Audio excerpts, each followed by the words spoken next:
not Sheriff Pete's name. Here we go. Our oncologist. 5, Dr. Shaw. 4, I was like, 5, 4, 3. Welcome, everyone, and pull up a seat at the table. It is lunchtime in Rome. Tonight's episode is 224 and entitled Happy and Not So Happy Holidays. What is, for you, the best and worst part of Christmas / the holidays? Here at the table, we rejoice with those who rejoice, and we mourn with those who mourn. So let us know, and we will celebrate the best parts and come alongside you for the bad ones. So, pull up a seat at the table and join us. First-time listeners, you can subscribe on your favorite podcast app or watch us live or later at youtube.com/lunchtime in Rome. Visit us at lunchtimeinrome.com, and while there, you can take our relational needs questionnaire. Make sure to follow us on all social media, and it would be great if you gave us a 5-star review. What's this podcast about, Jay?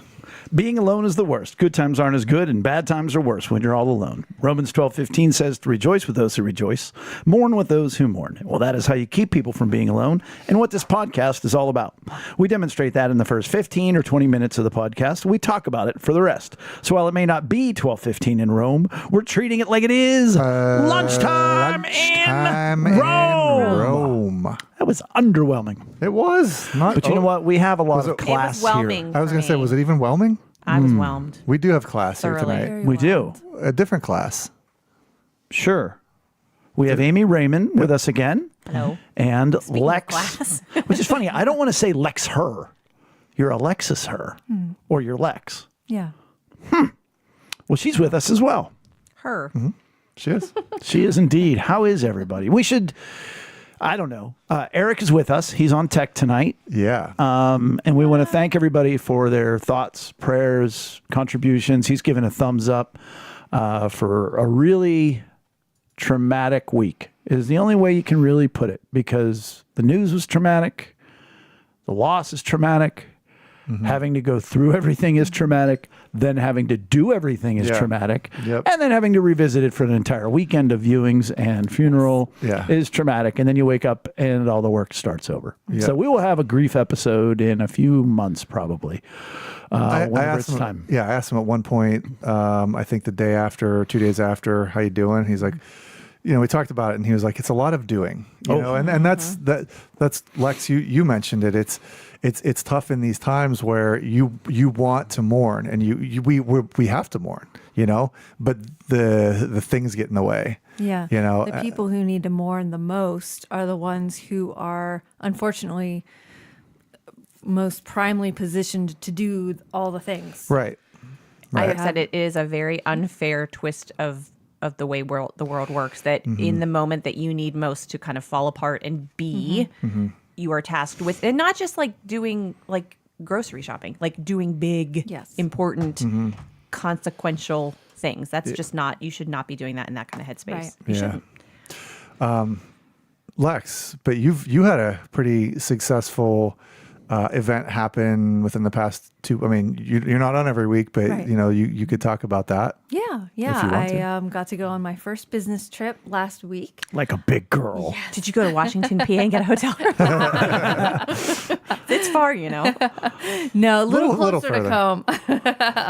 Hartford, Connecticut. Nice. Yeah. I got to go out there. I'm a manager for our documentation team with CVS, but I work on a stretch project where we lead leaders through an 8-month program, and this was our first full year doing it.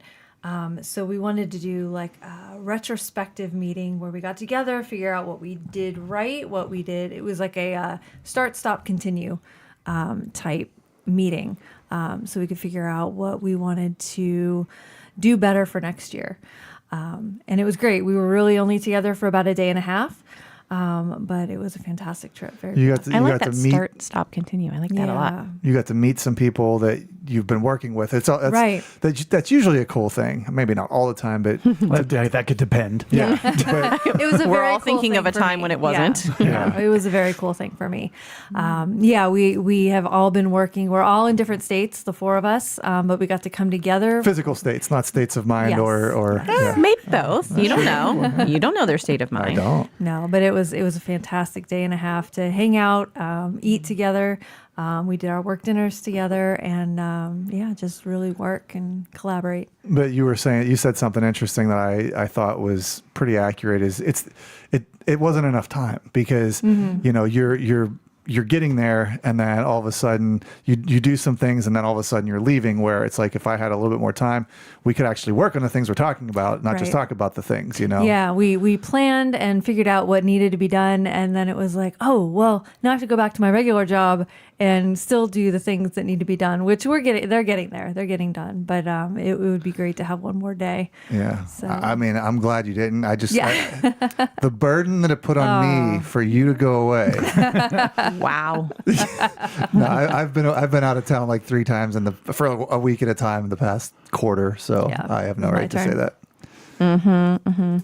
Yeah, I'm sure that it'll be interesting to watch how your work relationships with those folks change now that you've been together, and how the work product will benefit from definitely. working together.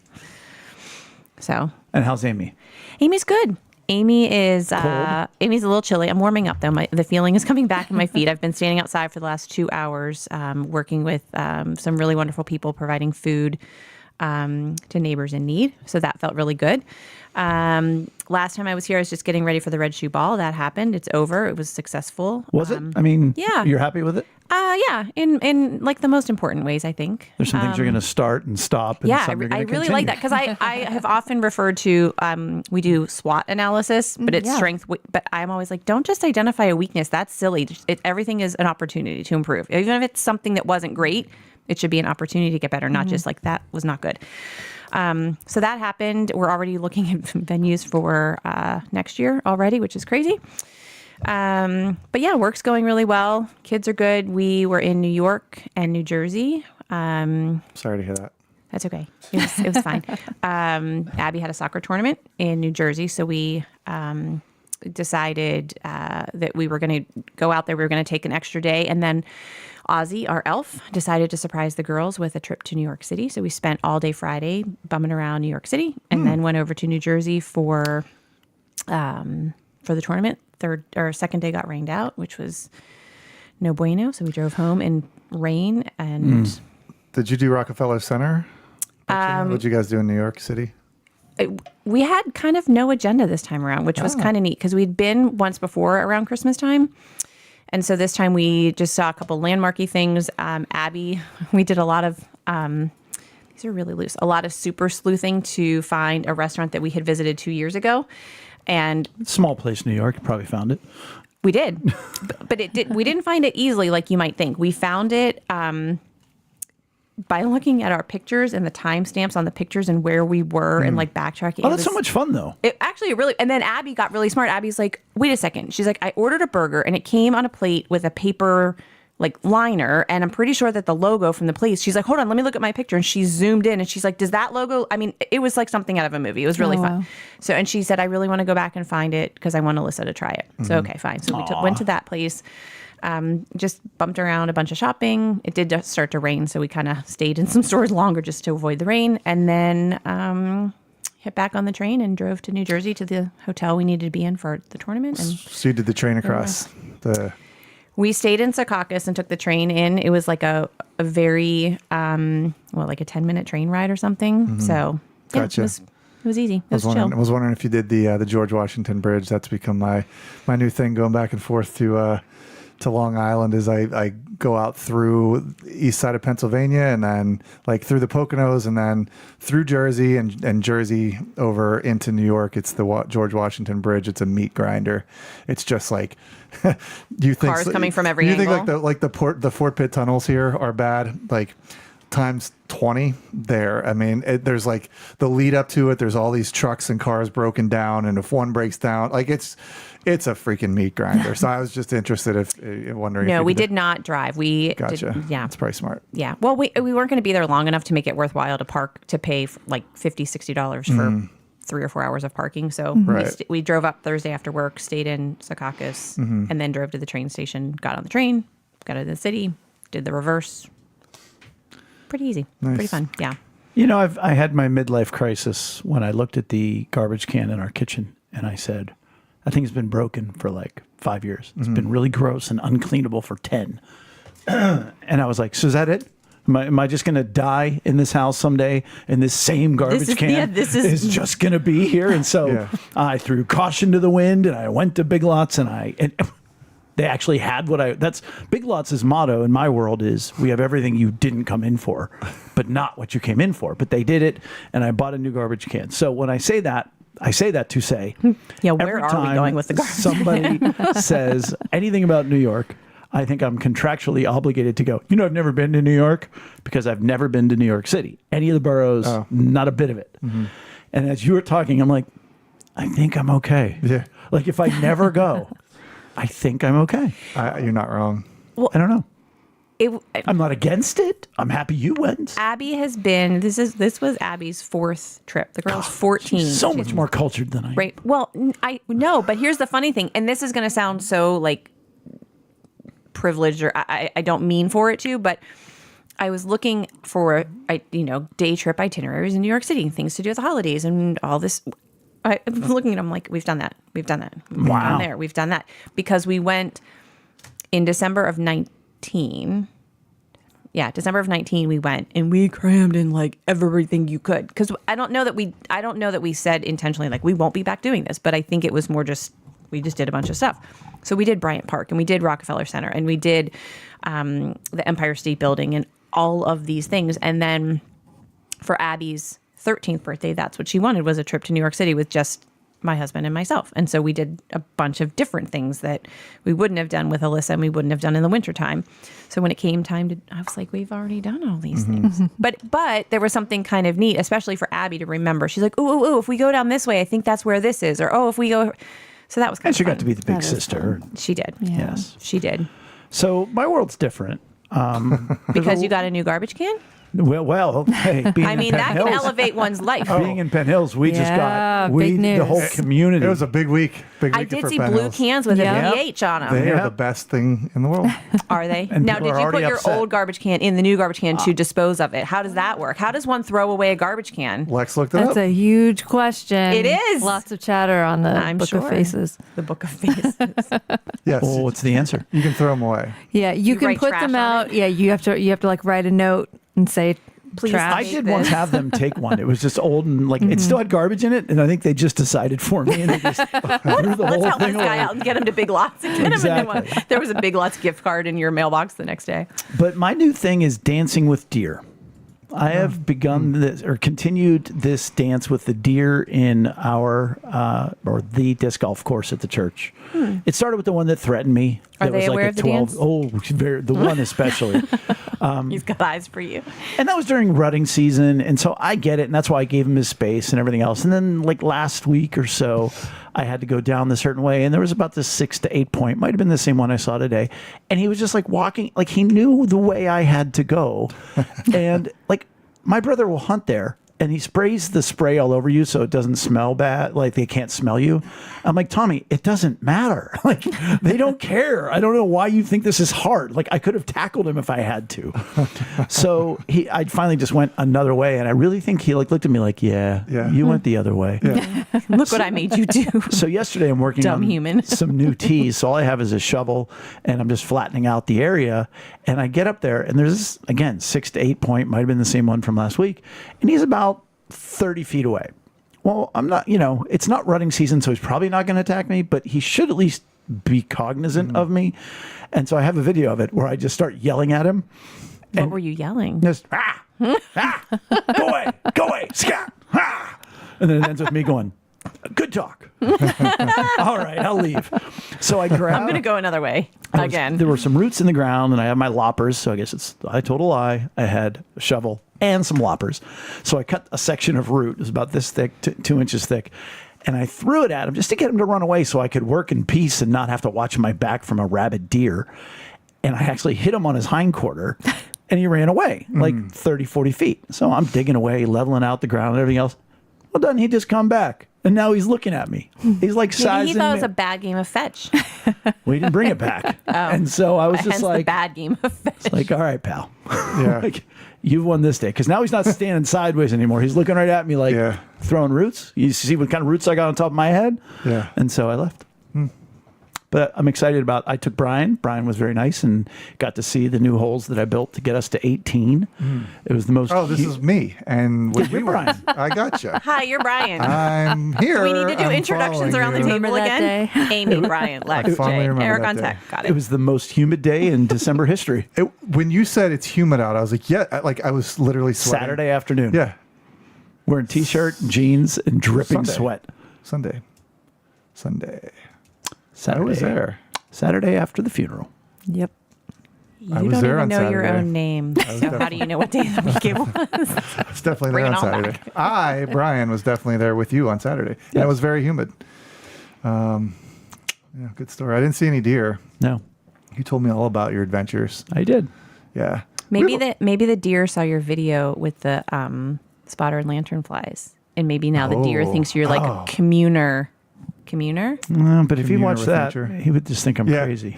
He's- I'll have you know there's no. The fact that you were yelling at him was not an indicator at all. No. There are no lantern flies anymore, though. So how about that? Maybe I worked. do you think Well, they'll be how about back? that? Do you think they'll be back next year? How about that? Yes. How about You do? catch me Though outside? I've been looking for all the, like how you're supposed to look for their eggs Yeah. and stuff. Yeah. Haven't seen any.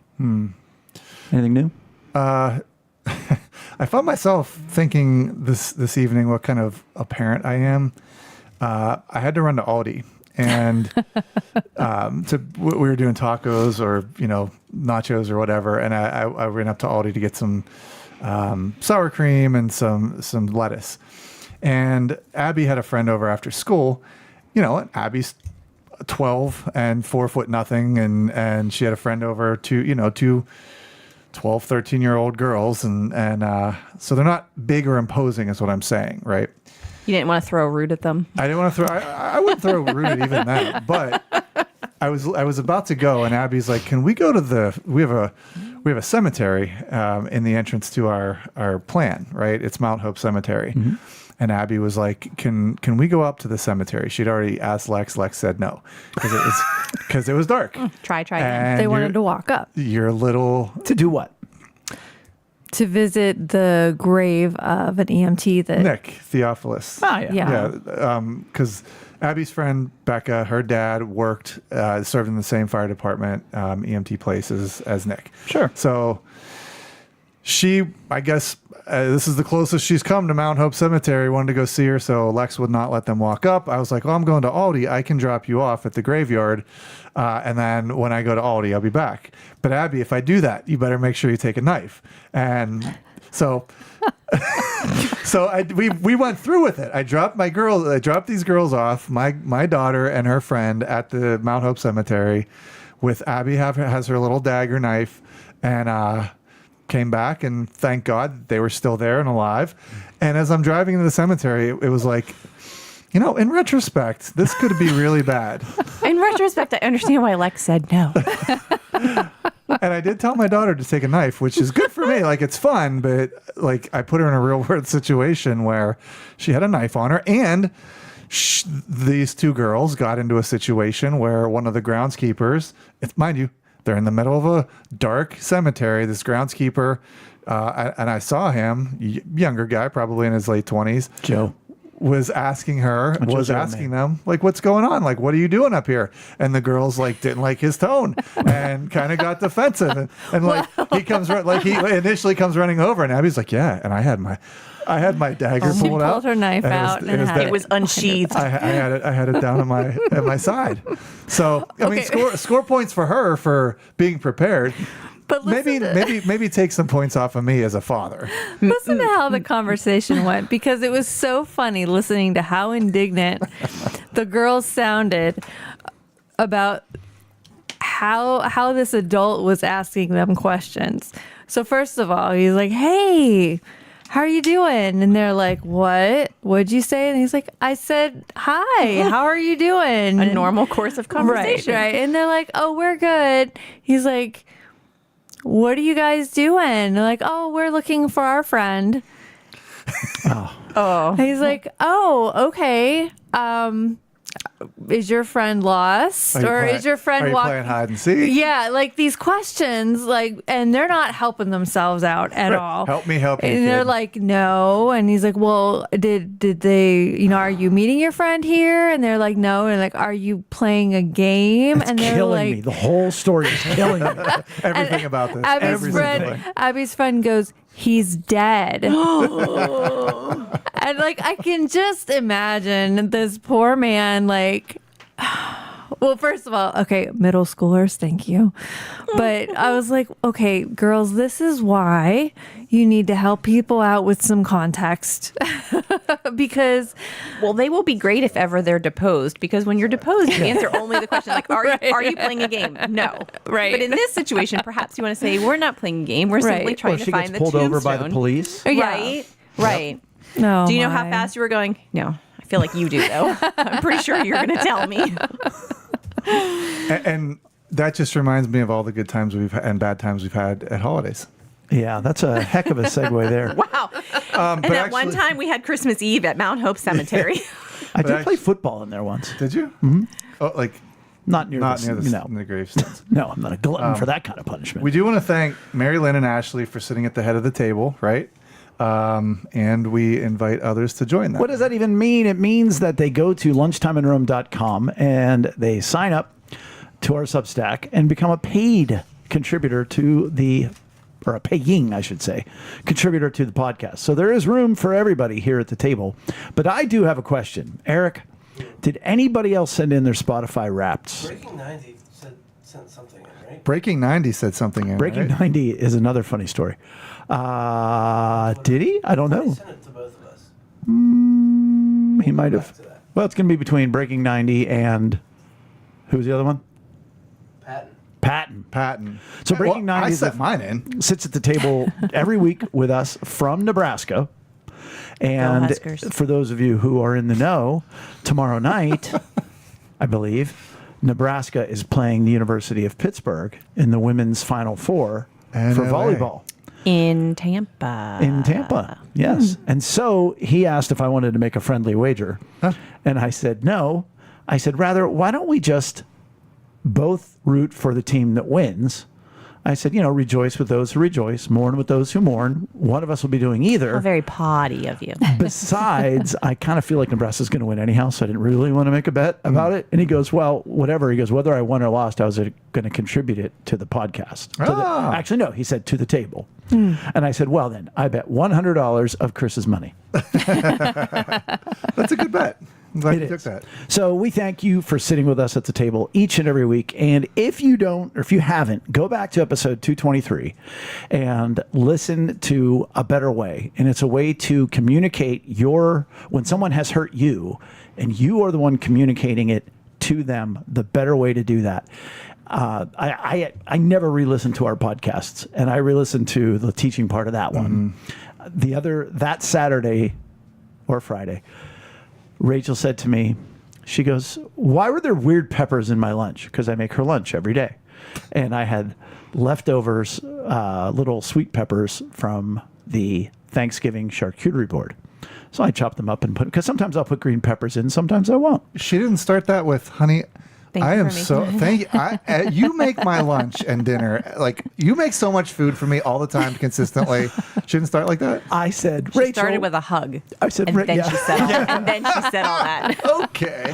Now we know we're in I fiction. actually said to her, knowing that she hasn't even listened to the podcast, but I think I did run the idea and the method of communicating past her. I said, honey, did you mean to say, honey, I value you as my husband, and I thank you so much for all the work that you do so that I have a consistent, normal lunch.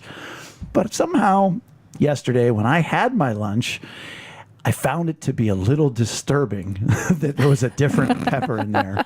And I don't want anything to come between us. Can you help me understand why you put those peppers in there? She's like, they were weird. I was like, And also, no, I didn't mean to say any of that. But she is a stickler on Thanksgiving, my lovely wife is. She's Yeah. very much a traditionalist. But on Christmas, she's a little more loosey-goosey. She doesn't have as many standards or, shall I say, cute intricacies. But what's funny is I said to her the topic for tonight, that we want to rejoice with those who rejoice on the good things of Christmas / the holidays and mourn that. And she goes, oh, you mean like what the ladies did last year? And she said when you guys had your Christmas podcast last year, that it was about the good and the bad of the podcast or of Christmas. I don't remember it being good and bad of Christmas. I just remember it being more like Christmas. what is Christmas like for you all? And I said, right, well, we're doing it again and very pointedly, the good and the bad.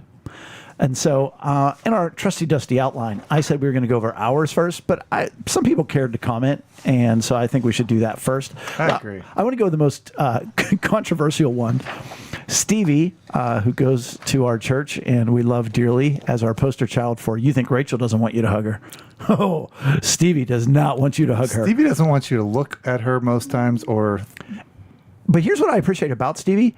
She will tell you. Like Yes. there's times she'll say, I need a hug. Well, then you give her a hug. Otherwise, she pulls her hoodie over her head and pulls the drawstring tight, and you know Right. not to hug her. Right. She said, communion during Christmas Eve service. That is a negative for her. She said, I feel like it's lame to celebrate his birthday and then immediately take communion. She goes, I get it. It's a symbolic thing, and it's not literally his body, according to most. But she said, we celebrate his birth, and then we eat his body. It just seems a little wrong. I appreciate that with her.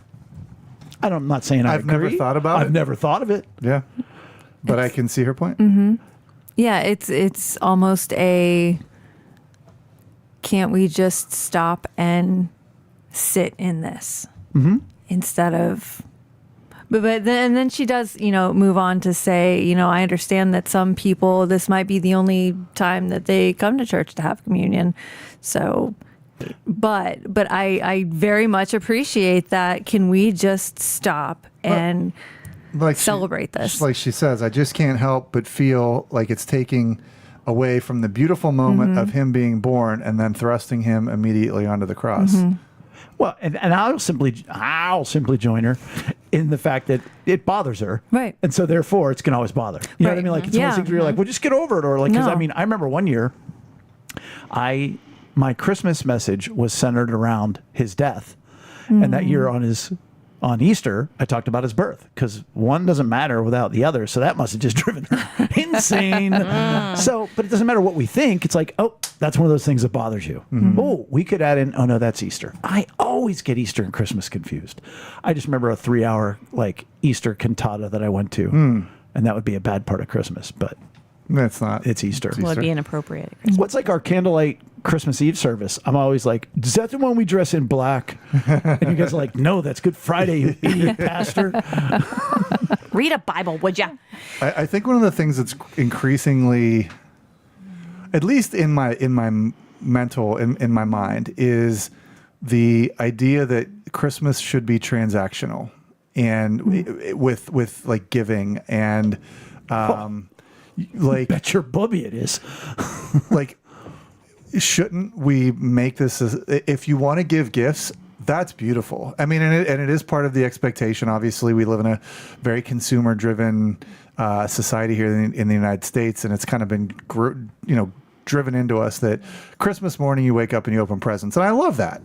But when it becomes a situation, and this has happened to me recently, if I don't reciprocate in kind in the way that somebody feels they should be getting their own presents, then I've done something wrong. We were actually kind of talking about tonight with Christmas cards, where But you're hitting all of the big ticket items. well, with the Christmas cards, it's like we slowly over the years the Christmas cards have stopped. Yeah. One of my favorite things is to tape them to the back of my front door, right? And my parents did it, and I love it, and so I've kept that tradition alive. We've kept that tradition alive. You're getting shorter and shorter down the door. We're getting shorter and shorter. Yeah, there's not as many, but like my thought was, are we not getting? There's a lot of reasons for it, but I feel like one reason is we never did Christmas cards, and it's like. We're not going to send them one. Are you because insulted they don't send us one. because are we getting less because that person's insulted we never sent them a Christmas card? I think it's a different age. Lex was talking about, a generation ago, like the Christmas cards were a thing and there were degrees of it. Like, oh, we got a Christmas card. Oh, we got a Christmas card with a picture. Oh, we got a Christmas card with picture and A letter. A letter. Oh God, the letters. The letters. But my point is, like, to bring this all around is the transactional aspect of it. Like, if I want to give you gifts, I want to give you gifts. And then what do you want for Christmas? Give me your Christmas list. Give me your Christmas list. Do you want to get me gifts? Get me gifts. Get me gifts out of something in your heart. Look at me throughout the year. If we're that close in a relationship, look at me throughout the year. Your own observations of me will tell me will tell you what you want to get me if you want to get me a gift. And then if you get me gifts, don't necessarily expect me to get them back for you. I probably will because I love you, but so that's my rant. The transactional nature is The transactional nature. Yes, I would agree with you. We had somebody else, Dawn Pinner, the nostalgia. It always has been, even more so this year, having lost her mom. The traditions and memories are so meaningful, but they always conjure a longing for the moments and people that helped create them. And that's like the quintessential answer, because that is the best part of Christmas. It's also the most challenging part of Christmas. Yeah, it's the push and pull of what's that? It's a Garth Brooks song, but you have to, if the price of loss of is Friends love in low places. No, but you do. You think about all the traditions, and I read the remark about somebody saying that being with your family is amazing, but then being with your family is hard because you recognize who's not there, and you can't help but look around the table at whose seat is maybe empty, and No, because that's what Heidi said. The Yeah, best that's what part's being with family, and the worst part. But I didn't read the second part when she said it's you realize who's not there, because for a lot of people, the best part is being with family, and the worst part is being with family because of who's there. sometimes. There's some of that too. And I think one of the worst parts of Christmas, we'll get to the good parts, I guess, maybe, is what Brian kind of alluded to, which is the pressure. Oh yeah.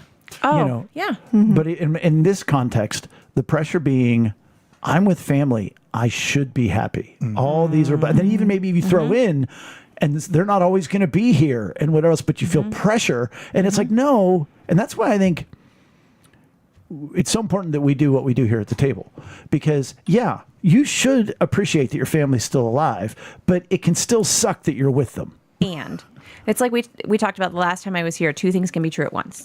So true. It is. I am very grateful for my family, and I am very frustrated with this aspect of them. Or I am very grateful for this time together, and I feel stressed that I have 5 extra people staying in my house and I don't have room for them. Or even if you have room, I put pressure on myself to have it be a certain way. When the reality is my sister is happy as a clam to sleep on the floor. She doesn't care. She just wants to be in the moment, be with us, be where we are. And you're all Martha-ing it away. Correct. Or attempting to. Before you invited me this evening, I was having a conversation with my boss, and we were talking about the holidays and the pressure and whatnot, and I said, that is one of the reasons that I, for years and years and years, have said I don't like Christmas. And then you say that, and you might as well tell people you don't like Target or tacos or whatever, and you're just like you should cemeteries. Right, you're shunned. Well, you're shunned, but the reality is it's not that I don't like Christmas because I don't like Christmas. It's I don't like Christmas because of the pressure of the expectation, and that's one of the things I wrote on my list. It's the comparison is the thief of joy, and never more so for me personally than Christmas time. And I think that I know that's why. Like, I get so worked up about the dumbest things. Like, does the garland on the railing look right? Who gives a crap? Who cares? And here's the reality. If any one of the 4 of you were to come to my house right now, I would consider that a gift and a privilege that you were in my home, and I would be welcoming you into my home, and I would only be doing that with people I think I care about and care about me. Therefore, you don't give a flip about my garland on my railing either. You might not even notice that it's up there. And I've stressed over it for hours. And you're like, oh, there was garland on your railing? I didn't know. Two things. One, I wouldn't even notice you had garland. Two, It's real pretty. Come see it. I'm sure it's the best garland It's that's ever really been not. garlandized. It's super not. But where does that come from with you? A deep, dark, No, ugly there's place. not an No, answer. I know. I just mean I know. like, I don't know. Because you're not inherently like that 365. Probably because, and this is going to sound super like Laura Ingalls, I guess, but like I think my parents really made Christmas magical, and I have so many fond memories of the.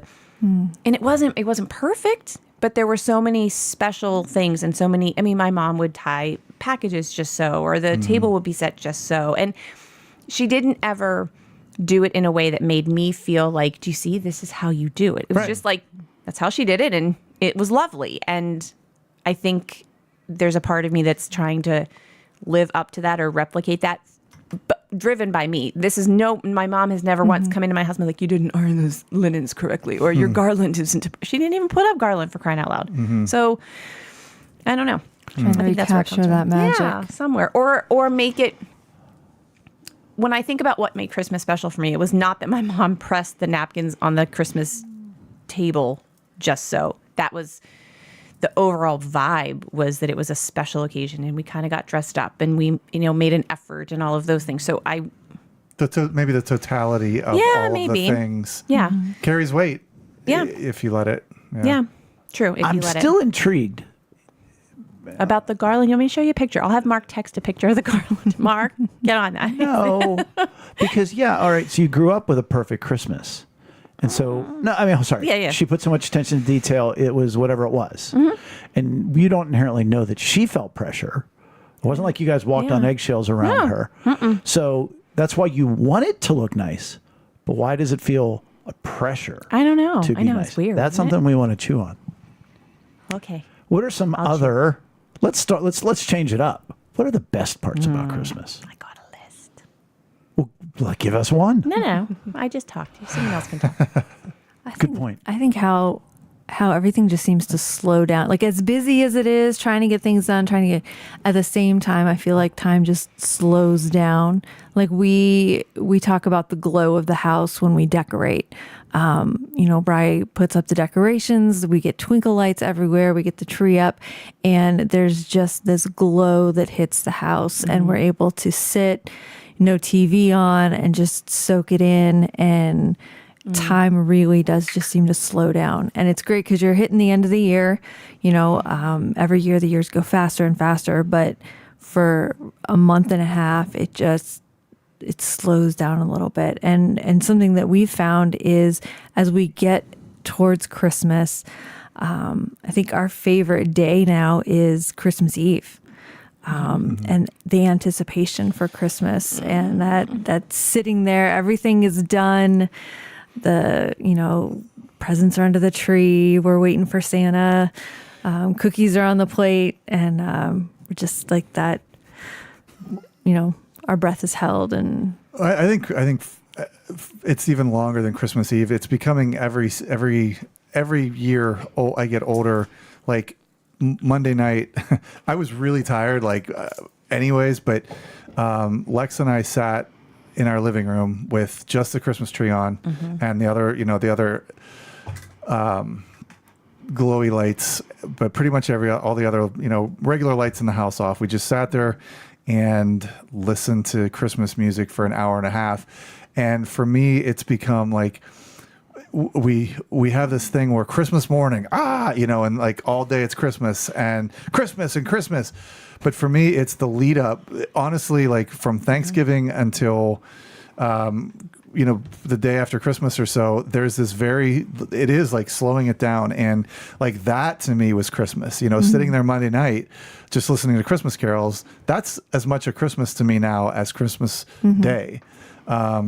It does feel like for us, over the past couple years, there is more of a sacred weight, or a very different kind of presence in meaning in these days versus a lot of the other days of the year. There's a reflection. There's a just a kind of a, okay, this is coming to this ring of the tree, this growth circle is kind of coming to an end.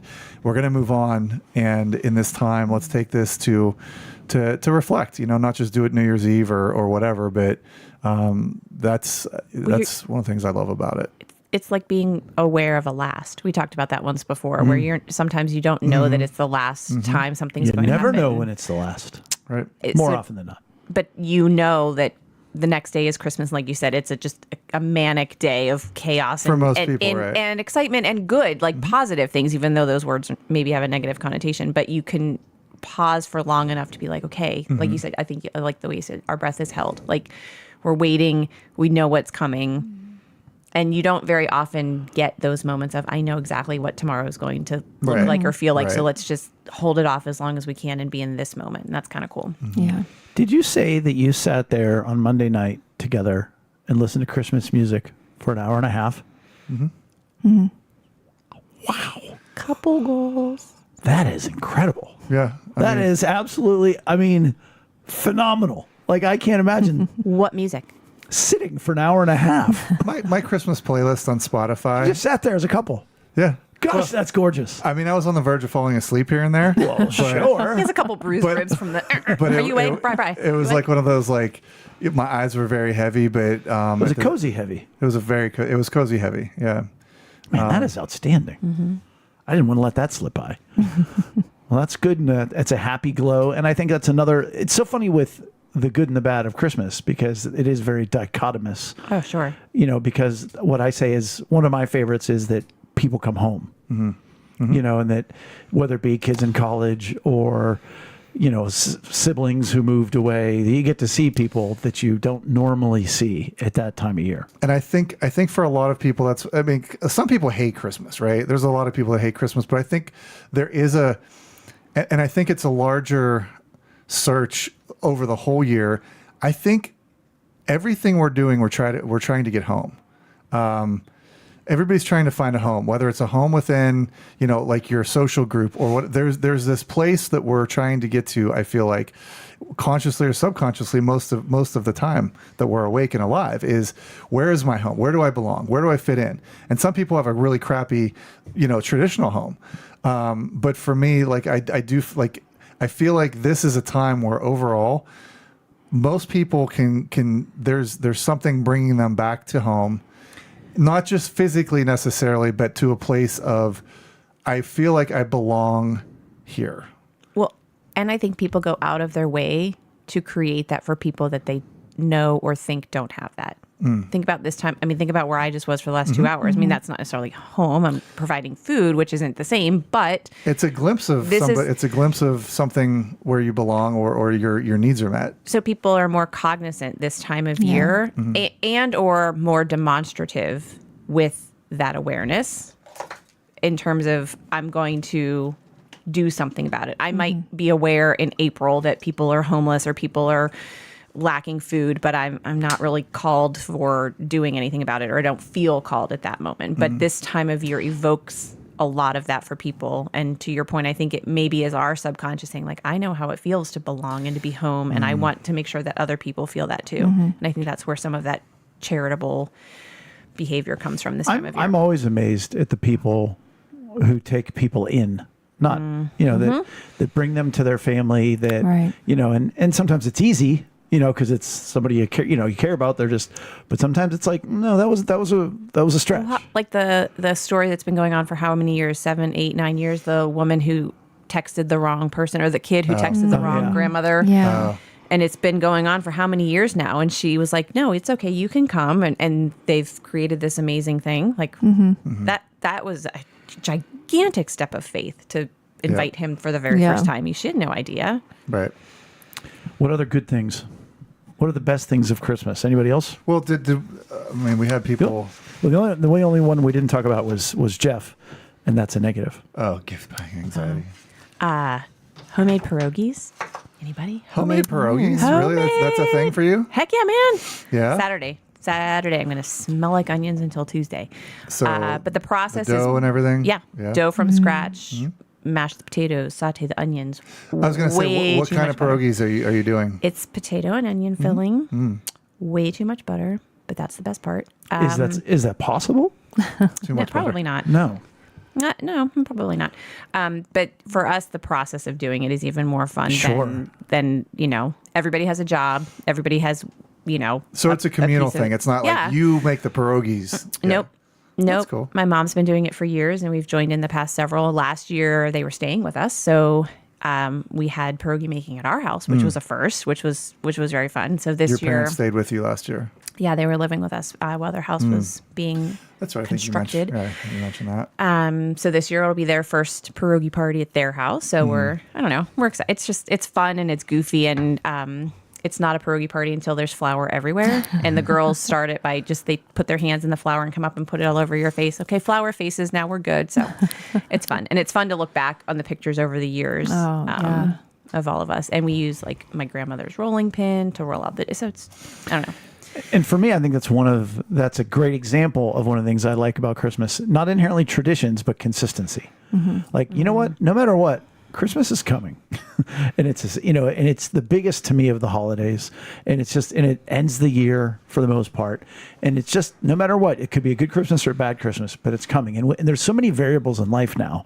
And you know that, okay, it's coming. And and it's important for the traditions like that. Yeah. Because we don't have that. I think for a lot of people, it's Christmas cookies, which I would list as both a joy of Christmas, and I would also contribute or assign it to a low-key negative Cookies of Christmas. for you? Christmas cookies. Well, not just because I'm gluten-free and all that stuff, but like I was never, Christmas cookies. Yeah. It's like, somebody bring you a platter of cookies. You're like, I think I'll eat that. Because some of them are like, yeah. Right. What are these? I like nuts, but not on this kind of cookie. Not in Like, that don't shape, do well, that. not Yeah. whatever. Were we talking once before about things you only eat at Christmas time or certain times of the year? Like so Christmas Eve dinner includes mushroom soup, and I like it. It's a delicious soup. I've never made it.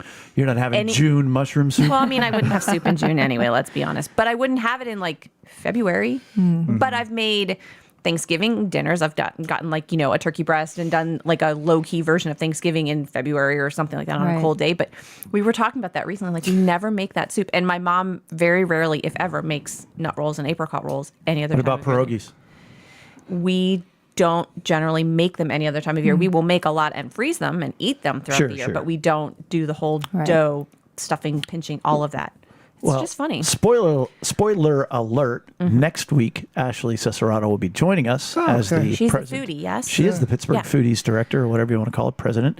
But to dip our toes into those waters, do you guys have any food like that you only eat at Christmas time?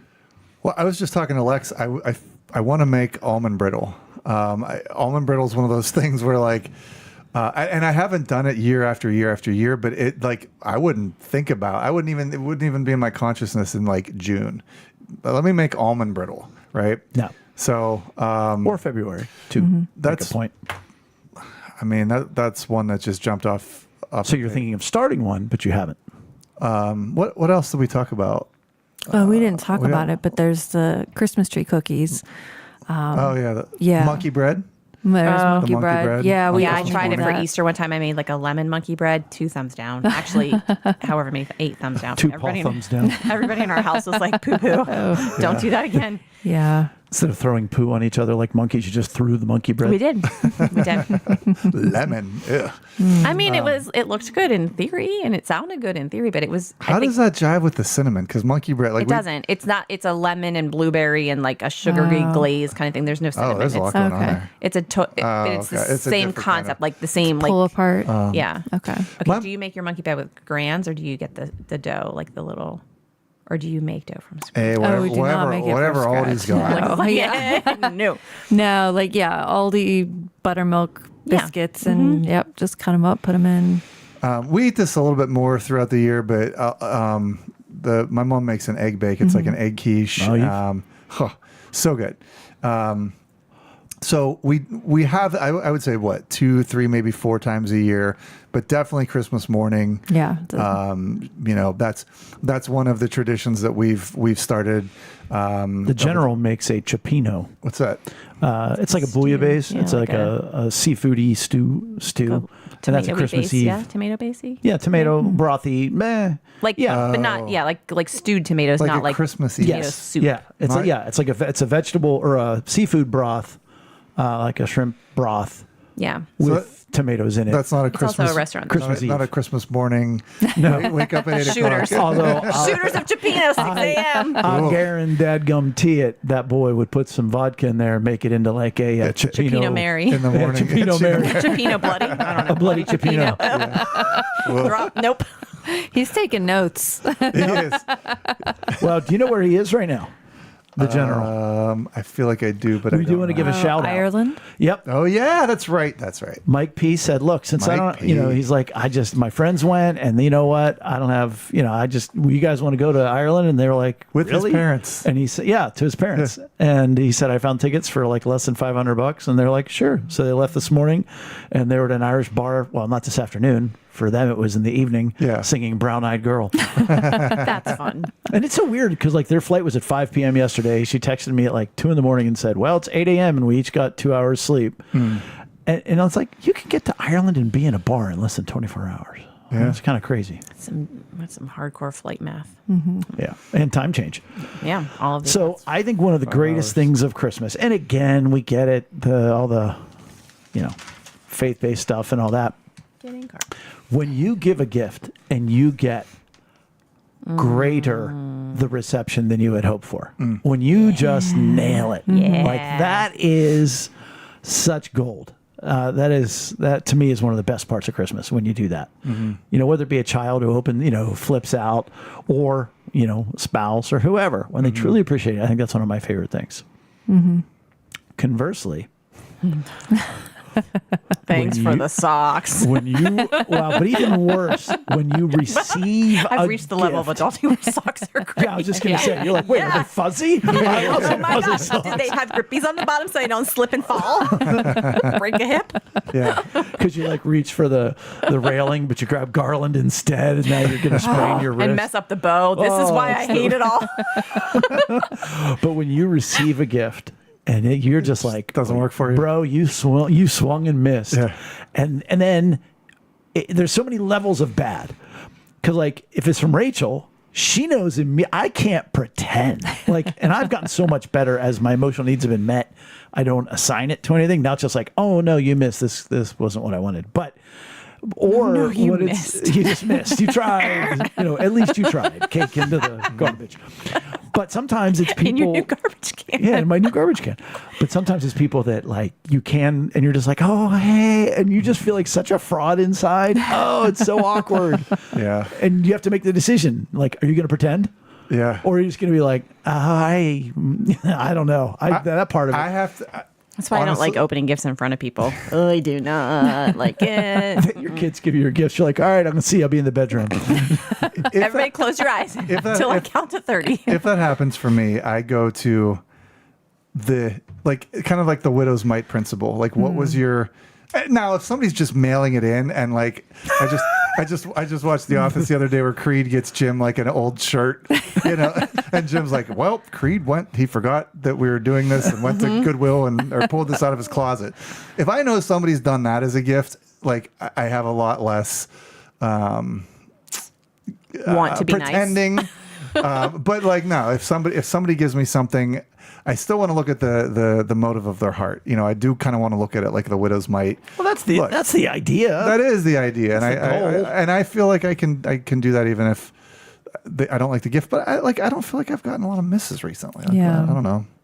Well, see, but that you just framed it because I've gotten a couple things where I'm like, I don't know that I love this, but I understand the rationale behind the person giving it to me, and I understand why they thought that I would like it, and I might like it, but maybe not as a gift. That's not. It's like I love trash bags, but I don't want them as a gift. So there's a difference between somebody being thoughtful in picking that and saying like, oh, I noticed you wear glasses. I'm going to get you a lens cleaner. You're like, I don't want a lens cleaner as a gift, Right. but I don't know. Yeah, my aunt when my aunt Donna was alive, towards the later part of her her life, she didn't have a ton of money, and I would get Ever gifts. wrap up her cat?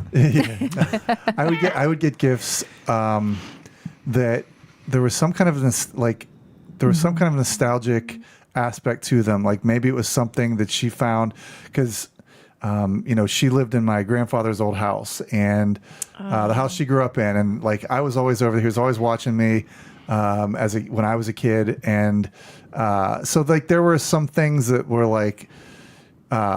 It was very much the desire of her heart was really good, but I looked at it, I was like, like I'm going to throw this in the back of a closet. I appreciate the sentiment, so, but I still tried to look at her. Well, that's with a lot of things. I think you mentioned earlier we're a consumer-driven society, so leave the thing, keep the memory, leave the thing. Like I don't need this cup to remember the look on my girls' faces when they got it for me, and they were so proud of themselves, and they saved their money, and they chose the color together, and they made whatever.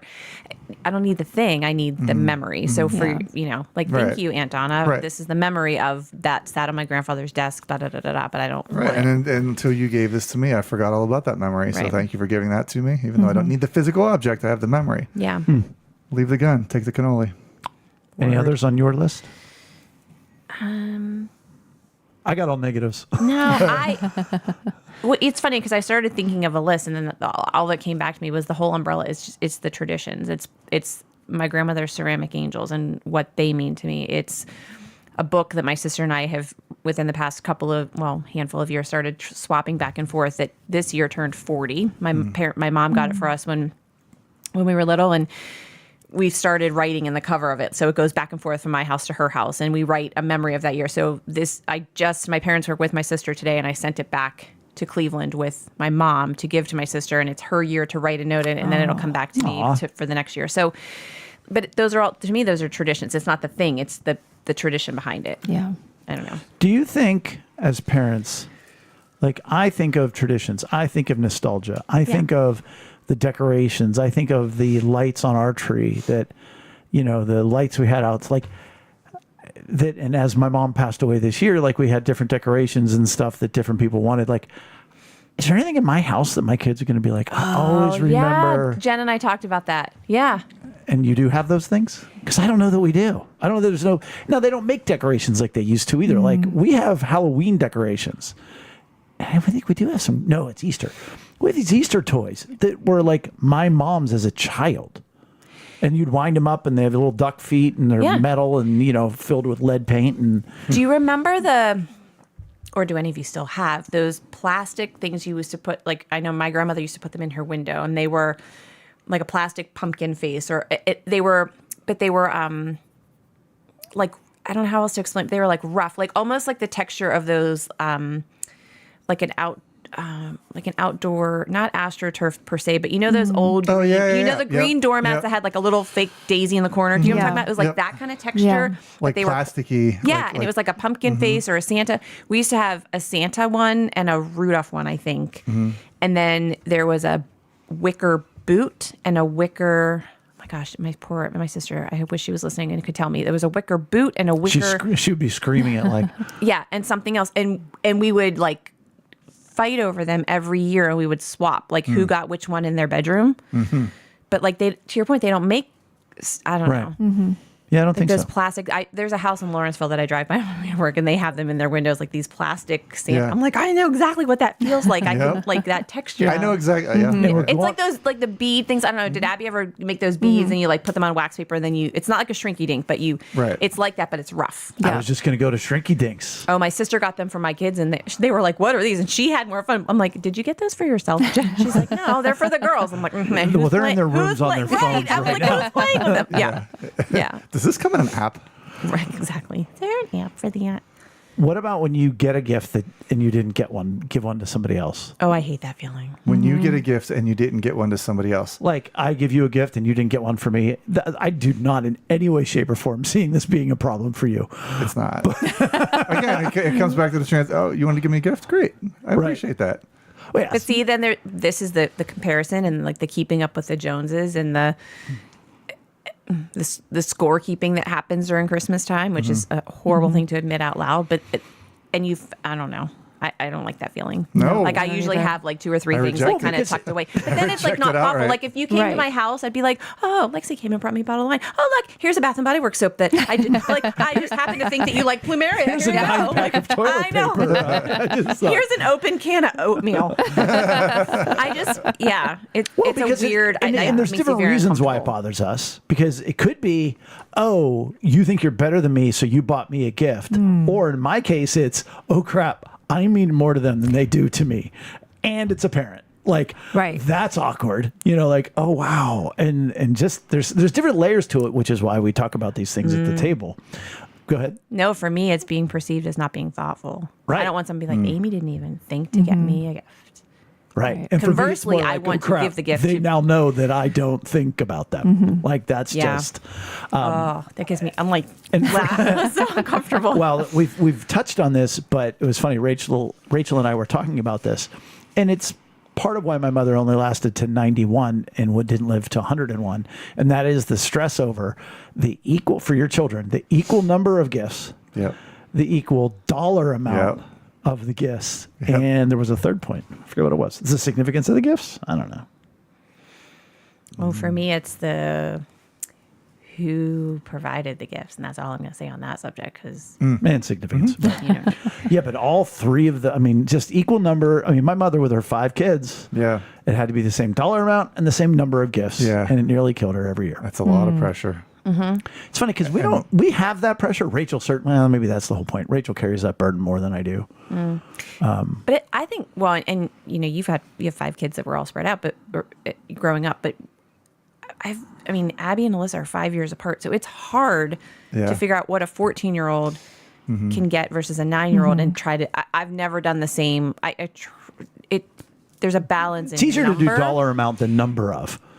Well, but even sometimes, and then I'll look and I'll be like, wow, there's like one thing for Abby, Yeah. and there's Yeah. 6 things for Alyssa because Abby wanted a phone and Alyssa wanted like shrinky dinks and a coloring book, or you know what I mean? It's like, but Once they're cognizant of dollar amounts, that's when you're screwed. But you know what's funny? They don't notice. The first thing that they do when they come down the steps after we torture them and not let them come down the steps for a very long time. Like 'cause we're- 7:30.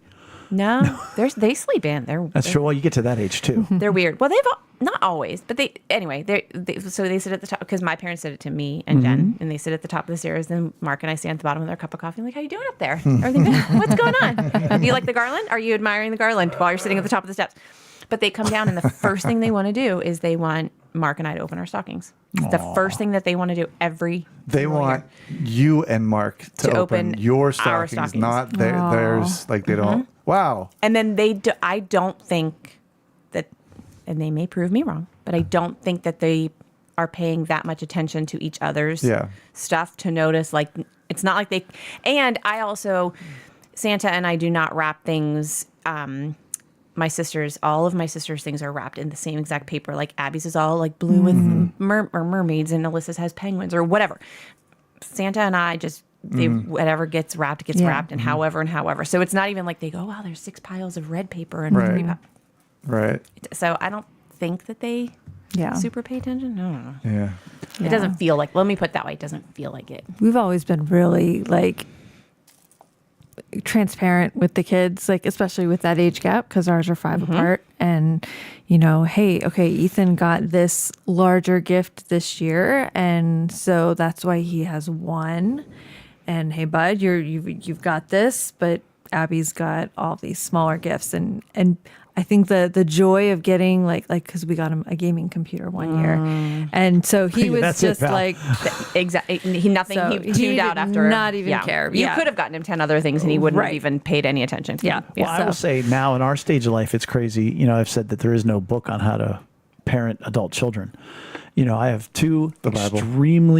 extremely poor college students as Ever children heard of it? who are like Bella was like DoorDash, gift cards. Like that's all she wants. Meanwhile, she's got like, never mind. But Yeah. and so it's like, well, okay, that's really what they want, and anything else is kind of not what they need. But you can't. I'm not giving my kids DoorDash gift cards. I might give them a DoorDash Right. gift card, but that's not going to be your whole Christmas gift. But that's what they want. See, now Exactly. But my mother-in-law used to do that a lot. But I want something for you to open because the joy. Oh, I can do that. I give them a stuffed animal that cost $1 and put a DoorDash gift card on it. The joy for her was watching us open something. I'm like, but I don't want, like we would, we got to a point where we were like, you know what we would love? We would love some Home Depot gift cards because we have a couple big house projects we want to work on. And we would love to know that you helped us with that. Because there was a time when my father-in-law would do that kind of work because he was a plumber by trade and he has great expertise and great skill. And that day has come and gone. But there was a time not that long ago that I'd say, you know what? I'd love to know that like, your mom and dad helped make this happen and we enjoy this versus like I don't need a canister set for sugar, coffee and flour. I don't need that. I don't know. And that's another negative is when you know that somebody has given you a gift because it's in their own selfish interest to get it's not about you or the gift. It's about them. Like Oh yeah. You know what I mean? Like, all right, I knocked that one off for my like or they just completely disregard. When Mark and I got married, we had to, because that's what you did back then, we had to create a registry and I registered for things and people went to the store and they added things to our registry and purchased things and they were, and the sales consultant was like, well, that's not on their registry. It's like, yeah, I know, that's okay. So I got random things that I was like, I don't almost want appreciate this. the thought, but I don't. Well, also it was like not the pattern of Sure. I was like, I don't need a gravy boat. That's another whole. Yeah, but the point is that the idea behind gift giving should be thoughtfulness of the person I'm buying for. What is it that they want or need? What will they not get for themselves? What is it that you've, to your point, I've watched you you've been really commenting about, you always compliment someone's nails. So you must really enjoy, you must want a manicure, right? So let me get you a gift card to a manicure because you'll never do that for yourself. That's the kind, I don't know. But just to say I want you to open something is. Like in so much of our normal regular society nowadays, just be genuine. Like I think if we're like talking about gifts. Be what? Genuine. Brian. Genuine. You're so weird. There are two things that I just want to know. We're at 1 hour and 5 that I want to say just because I'd be remiss if I didn't. One, when you don't have enough money to get the gifts that you want to give, like I don't care who you are, whether you're a parent, a husband, a spouse, whatever. Yeah. That's gross. Yeah. And that's horrible. And it's the worst. The other would be whenever, like I said earlier, when people come home, boy, that's great. When other people are home or are done, but you're still working, you know, it's like, It's like being whether the only it's sober retail person in a room full of drunk people. Sure. Or whether it's teaching, you know, that you have to go and like, because Rachel works until Friday. Yeah. Joe and Bella are done this Friday. And yet everybody, you know, and Chris is like, oh, I'm off Wednesday. And so for those people, when Christmas comes, only at Christmas, that's got to be tough too. Yeah. Yeah. Oh, yeah, that's a good thought. Yeah. All right. Well, that is it for episode 224. So please make sure to give us a like or follow on social media and visit us at lunchtimeinrome.com. While there, take our relational needs questionnaire. Thanks for joining us at the table for Lunchtime in Rome. Bye. See ya. Mary, Mary. Bye.